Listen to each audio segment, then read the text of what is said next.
दोस्तों, जलप्रपातों की यात्रा की कड़ी में अब हम चलते हैं उस वाटरफॉल की ओर जिसे कुछ लोग पूर्वांचल का नियाग्रा वाटरफॉल कहते हैं। नियाग्रा अमेरिका में स्थित है और दुनिया का बड़ा जलप्रपात है। हमारी यात्रा आरंभ हुई वाराणसी के चितईपुर से और हमें जाना था मिर्जापुर के सिरसी वाटरफॉल, जिसे पूर्वांचल का नियाग्रा कहते हैं। यह वाराणसी से लगभग 125 किलोमीटर दक्षिण पश्चिम कोने पर स्थित है। हम चुनार, सक्तेशगढ़, राजगढ़ होते हुए भी वहां जा सकते हैं, लेकिन हमने बाईपास होते हुए प्रयागराज वाले शानदार रास्ते को पकड़ा। औराई से दक्षिण मिर्जापुर के लिए रास्ता मुड़ा है, जिससे हम आगे बढ़े। गंगा नदी पार कर मिर्जापुर, फिर रावर्ट्सगंज वाले मार्ग की ओर बढ़ चले। यहाँ से हमें सुंदर सुंदर दृश्य दिखने लगते हैं। आगे बढ़ने पर भेड़ चराते हुए कुछ लोग दिखे। मिर्जापुर में बहुत से लोग भेड़ भी पालते हैं। किसान इन भेड़ों को अपनी खेतों में बैठाते हैं। भेड़ों की बीट खाद के रूप में बहुत ही उपयोगी मानी जाती है। इससे मिट्टी की उर्वरा शक्ति बढ़ती है और अच्छी पैदावार होती है। भेड़ पालक उसके बालों को भी ऊन के लिए बेचते हैं। यहाँ से हम आगे बढ़े और मजेदार सड़कों से होते हुए पहाड़ी दृश्यों का मजा लेते हम पहुंच गए सिरसी बांध रोड। एक तरफ खाई और हरे भरे दृश्य, तो दूसरी तरफ बकहर नदी का पानी। सुहाना दृश्य जिसका रस लेते हम पहुंच गए सिरसी जलाशय यानी सिरसी बांध के बैराज पर। हम बैराज के ऊपर चढ़े तो हमारे सामने विहंगम दृश्य था। जिधर निगाह पहुंचती वहां पानी ही पानी दिखाई पड़ता और दूसरी तरफ चट्टान और घाटी। बकहर नदी पर बने जलाशय यानी इस बांध का निर्माण आजादी के तुरंत बाद पहली पंचवर्षीय योजना यानी 1951-56 के तहत हुआ था। 24 दिसंबर 1955 को तत्कालीन मुख्यमंत्री डॉक्टर संपूर्णानंद जी ने इसका उद्घाटन किया था। इस बांध के बनने से किसानों को संजीवनी मिली। जिन किसानों के खेत असिंचित रह जाते थे, उन्हें सिंचाई के लिए पानी सुलभ हो गया। बकहर नदी राजगढ़ से निकलती है और सोनभद्र के बेलन नदी में मिलती है। यहाँ से हम आगे चले और दिशा सूचक बोर्ड को देखते हुए हम सिरसी जलप्रपात की ओर मुड़ गए। अंदर वाहन ले जाने के लिए शुल्क अदा करना पड़ता है। बाइक के लिए 20 रुपए और 4 व्हीलर के लिए 50 रुपए देने पड़ते हैं। मैं शुल्क अदा कर अंदर प्रवेश किया। हमने ऊपर से ही जलप्रपात के मनोहर दृश्यों को देखा, लेकिन हम नीचे खाई में जाकर इन जलप्रपातों की खूबसूरती को देखना चाहते थे, जो रोमांच से भरा था।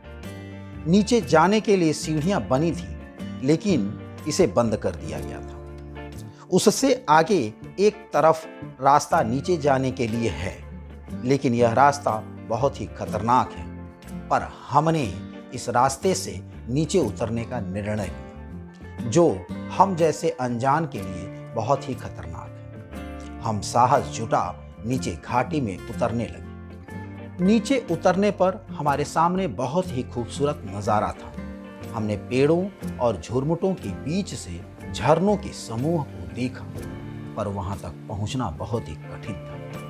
हमें वहां कुछ व्यक्ति स्नान करते दिखे, जो वहीं के रहने वाले बनवासी थे। हमारी उनसे बात हुई और वे हमें घुमाने को तैयार हुए। इन बनवासियों के लिए ये दुर्गम मार्ग दैनिक जीवन के हिस्सा है। तभी इन्हीं बनवासियों यानी कोल भीलों ने भगवान राम की मदद की थी।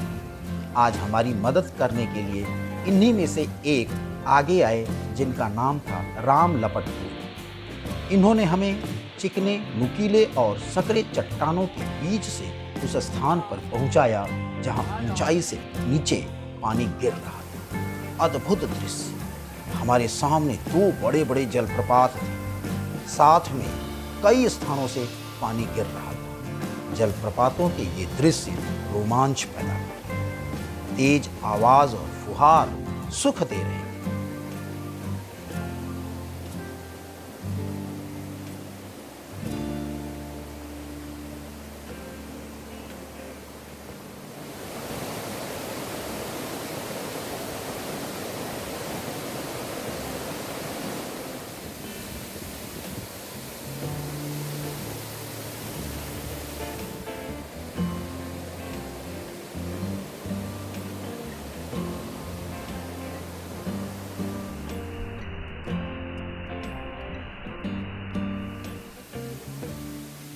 यहाँ कुछ देर रुकने के बाद हमारे बनवासी मार्गदर्शक हमें खाई के दूसरी ओर ले गए।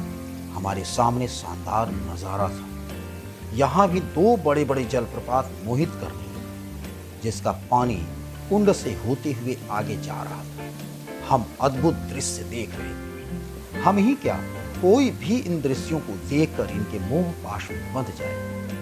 हम इन दृश्यों का भरपूर आनंद लेना चाहते थे, पर बादल कड़कने लगे, तेज हवाएं चलने लगी, काले बादल भी उमड़ घुमड़ कर आने लगे। अब यहाँ रुकना खतरनाक था। हम यहाँ से निकलने को हुए तो बूंदाबांदी शुरू हो गई। नीचे तो हम उतर गए थे, किंतु ऊपर चढ़ना बहुत ही कठिन था।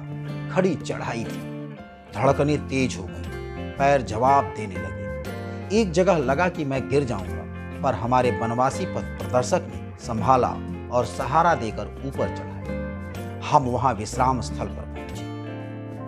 हमें सामान्य होने में आधे घंटे लग गए। फिर बनवासी गाइड ने ऊंचाई से घाटी का लाजवाब नज़ारा दिखाया।